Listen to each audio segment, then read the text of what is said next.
Bonjour à tous, aujourd'hui s'ouvre le e-salon d'automne organisé par le SLAM, il s'ouvre à 15 heures et pour cette occasion, la librairie Coegui vous propose une sélection de 27 ouvrages, comme d'habitude des livres illustrés et des éditions originales. Parmi ceux-ci, vous pourrez retrouver Au hasard des orbes, un texte manuscrit de Michel Butor sur des peintures à l'acrylique de Julius Balthazar dans une reliure souple de Renaud Vernier.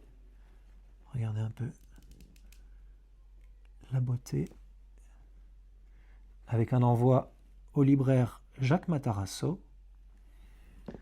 Vous retrouverez également le plus bel ouvrage illustré par Auguste Lepère, à savoir À rebours de Huysmans, dans une reliure magnifique de Noulac, une reliure Art Nouveau de Noulac, avec un très bel ouvrage vraiment.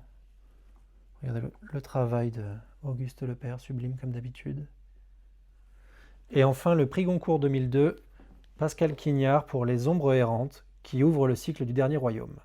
Fait nouveau pour ce e-salon d'automne, la librairie Coegui a choisi de vous proposer une sélection de documents autographes dans un stand dédié, et vous y retrouverez, par exemple, un manuscrit de Romain Gary pour 2 nouvelles, à savoir Les mains et la nature humaine, mais aussi des lettres de Flaubert, du général de Gaulle adressées à Joseph Kessel, ou encore une sélection de lettres d'Émile Zola au sujet des Rougon-Macquart. Nous vous attendons donc nombreux sur nos 2 stands, celui dédié aux livres et celui dédié aux documents autographes.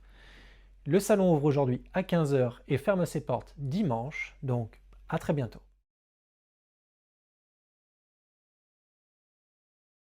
Bonjour et bienvenue à Bruxelles où nous participons pour la première fois au Salon du livre ancien et moderne avec des collègues venus d'Allemagne, de Hollande, de Belgique, mais également de Paris.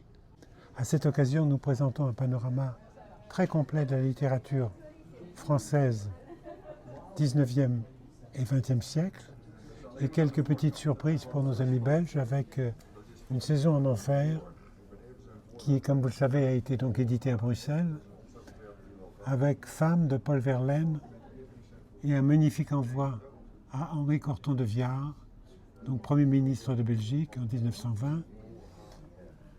Palude d'André Gide, avec une très belle envoi à Albert Moquel, un de ses amis, et toujours Traité du Narcisse d'André Gide à André Fontenas, également un de ses amis. À cette occasion, nous avons mis le focus sur 3 auteurs, Émile Zola, bien évidemment, avec l'ensemble de ses ouvrages, Romain Gary,